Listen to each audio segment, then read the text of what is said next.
Hello everyone, today I am going to recap an anime called Management of a Novice Alchemist. In the episode 1. Following the death of her parents, Sarasa Feed is placed in an orphanage after her parents' company is stolen by their greedy business partners. After meeting an alchemist, Sarasa is inspired to be like her, studies passionately and is accepted to the Royal Alchemist Academy where she becomes apprenticed to Master Alchemist Ophelia Millis. After 5 years she takes her alchemist certification exam and passes with a perfect score.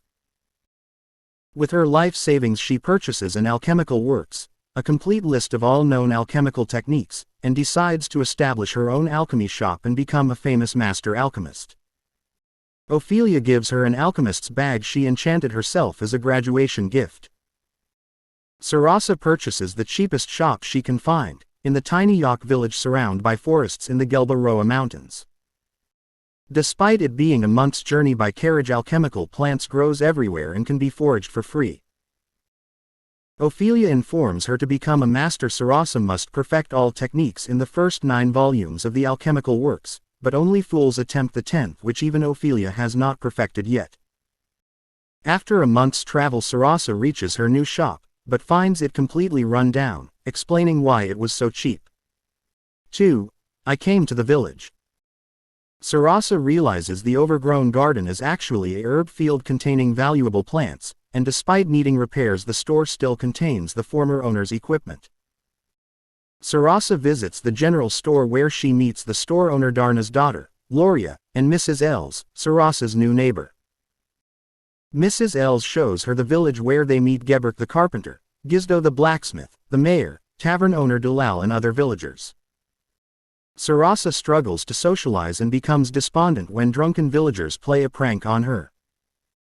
Ophelia visits the next day to give Sarasa a sword since certain ingredients can only be harvested by slaying monsters and insists she train with the sword every day.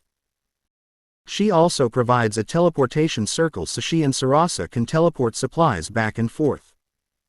After Ophelia leaves, Sarasa struggles with feelings of loneliness. Soon after the villagers rally together to provide everything Sarasa still needs and begin repairing the shop, including the apologetic drunks who were thoroughly lectured by Loria following their prank.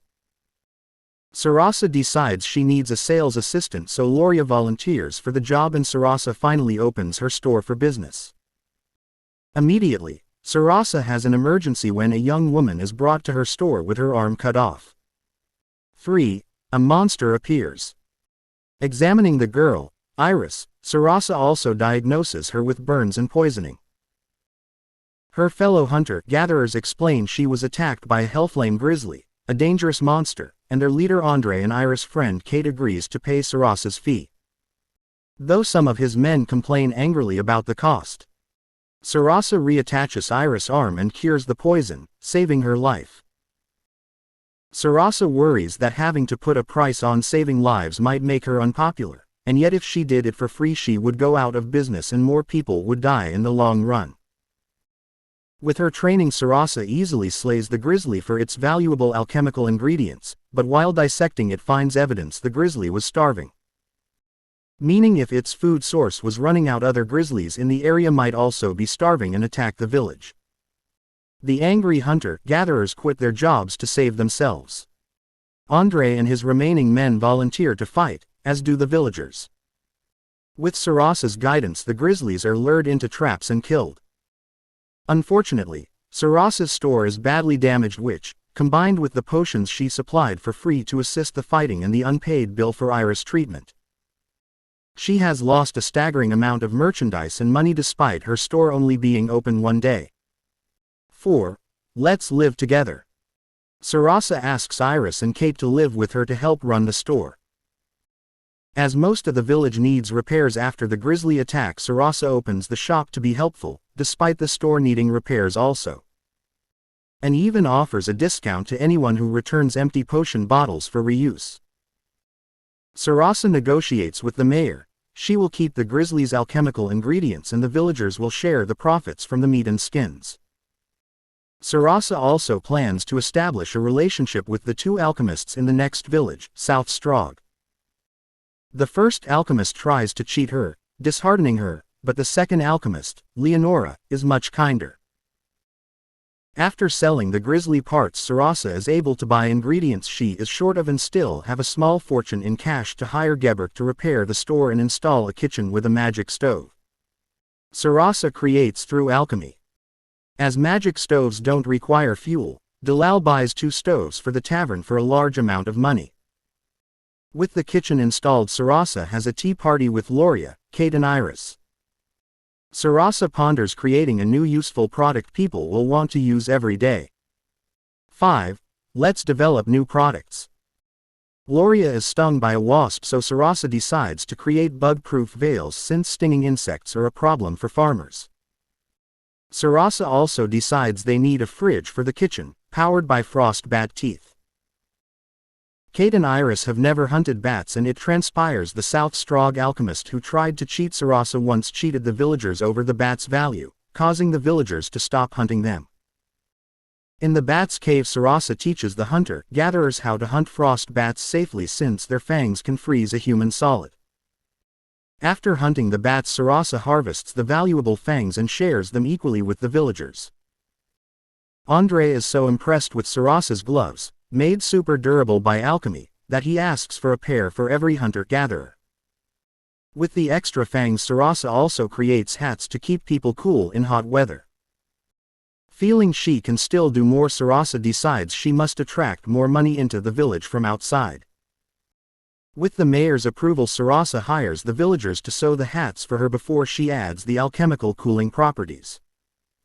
In this way she intends to make cooling hats a Yak village specialty product and sell them to other villages. 6. Let's go to the lake. With Sarasa's help, more hunter-gatherers come to find employment at the village. A rare ingredient is discovered in a nearby lake, Marsan clams. Sarasa is uninterested since only female clams are valuable and only experts can tell males from females, so harvesting them is rarely profitable. However, Sarasa is convinced when Loria reveals the clams are also edible. Along the way, Sarasa befriends a baby flying fox monster. While Iris and Kate harvest clams, Sarasa begins teaching Loria to swim. They are suddenly attacked by Ligarex, a giant eel monster whose slime makes it invulnerable to weapons and uses paralyzing electrical magic. The flying fox accidentally breaks Sarasa's alchemist necklace made for her by Ophelia, causing her magic to create an out-of-control typhoon that kills the Ligarex. Sarasa reveals to everyone she has an exceptionally high level of magic that is hard to control, so Ophelia made the necklace to make it easier for her. Luckily, the typhoon also pulled most of the unharvested clams from the lake. Sarasa collects the valuable females while Loria uses the males to make clam chowder and barbecued Ligarex meat while Flying Fox returns to its mother. 7. My artifact broke. Sarasa decides to teleport a letter to Ophelia asking for materials to repair her necklace.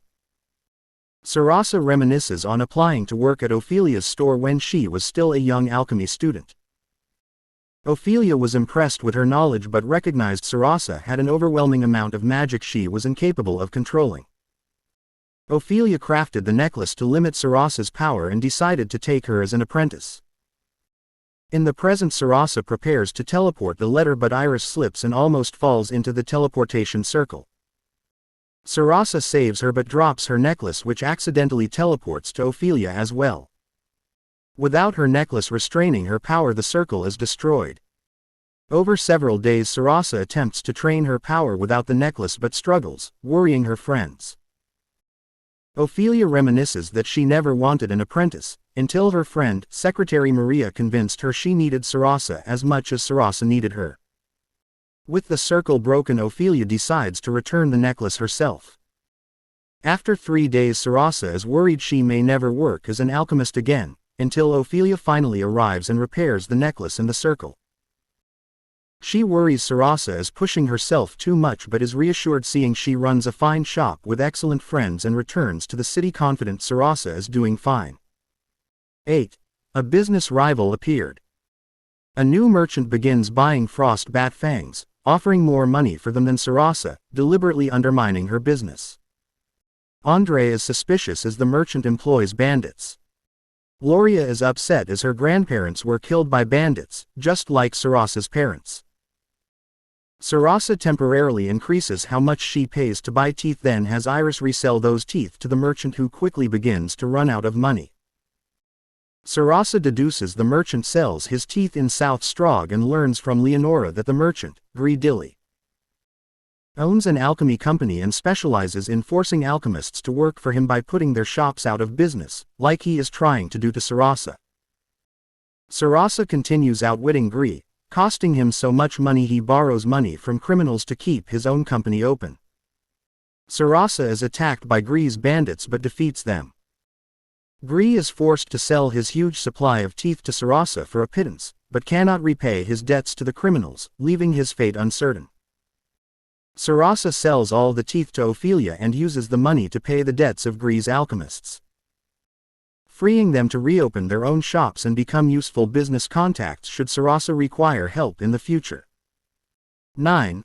Let's go gather honey. With autumn approaching, demand for Sarasa's cooling hats dwindles. Needing easier contact with Leonora and the alchemists who now owe her a lot of money after she paid their debts to Gree, Sarasa creates a shared sound box to talk to Leonora from far away. As Iris and Kate want to finally pay their debts to Sarasa, she sends them and the hunter-gatherers to harvest honey from fruit-rot bees, an expensive delicacy. Sarasa begins studying the next volume of her alchemical works and creates a floating tent that is easy to use due to needing no tent poles to stay upright. Gloria is certain it will be popular with the hunter-gatherers for hunting trips. The hunter-gatherers sell the honey to Sarasa. Unfortunately Kate and Iris fall ill with bathroom troubles, having tasted the honey which is poisonous when raw. Sarasa crafts an antidote, but to keep it cheap enough to not put Iris and Kate back into debt, she skips several expensive steps that leave the potion effective but unimaginably disgusting. With everyone recovered, Andrea buys Sarasa's first tent, reassuring her it will be a popular product. Iris' father and Kate's mother abruptly visit the store. 10. Let's settle things with money. Iris' father, Sir Adelbert, and his servant Katerina, Kate's mother, have come to fetch Iris. Iris explains Adelbert is a knight, but during a famine he used his wealth to ensure his people avoided starvation. As a result, their family is in debt to Baron Yokuo. A young merchant named Dili has offered to pay the debt, but only if Iris marries him. Sarasa realizes Shay must be Gree's brother, who inherited the alchemy company after Gree was murdered. As the Dili company is bankrupt, Shay shouldn't be able to afford Adelbert's debt, unless he is conspiring with Yokuo to take over Adelbert's knighthood. Adelbert decides to delay the engagement until Sarasa can have Leonora investigate Shay thoroughly. Ellen, a hunter-gatherer, informs Sarasa the investigation into the Hellflame Grizzlies has been cancelled by Yokuo, so Sarasa decides to investigate herself with Andre and his men. In Grizzly territory they discover a nest of lava lizards, which eat the same flame stones as the Grizzlies and have taken over Grizzly territory. Sarasa is surprised there are so many living on one volcano and slaughters several for their alchemical body parts. A massive earthquake suddenly collapses the top of the volcano and Sarasa realizes the volcano has been inhabited by a salamander. 11. Let's defeat a salamander. Sarasa and the group report to Ellen it is unlikely the salamander or lizards will leave the volcano to attack the village. However, Sarasa reveals the alchemical ingredients from such a large salamander would pay Adelbert's debt in full, though hunting it will be dangerous. Iris and Kate volunteer without hesitation and even Ophelia agrees it needs to be hunted. If it causes the volcano to erupt, the entire ecosystem would be destroyed. Sarasa begins crafting heat-proof equipment and ice weapons using frost bat teeth and assistance from all the friends and contacts she has made so far. 2 weeks later the work is complete, but Sarasa finds the lizard population has grown alarmingly and the constant earthquakes have altered the landscape around the volcano. Ophelia is shown following them secretly. Entering the volcano, Iris and Kate distract the salamander with ice weapons while Sarasa removes her necklace, freeing all her magic at once to cast an ultimate freezing spell. Sarasa begins to pass out but is inspired when Ophelia shouts encouragement to her. Both the erupting volcano and the salamander are frozen solid, killing it and preventing further earthquakes. After 2 weeks of work plus the difficult battle, Sarasa instantly falls asleep in Iris' arms. 12. Management of a novice alchemist.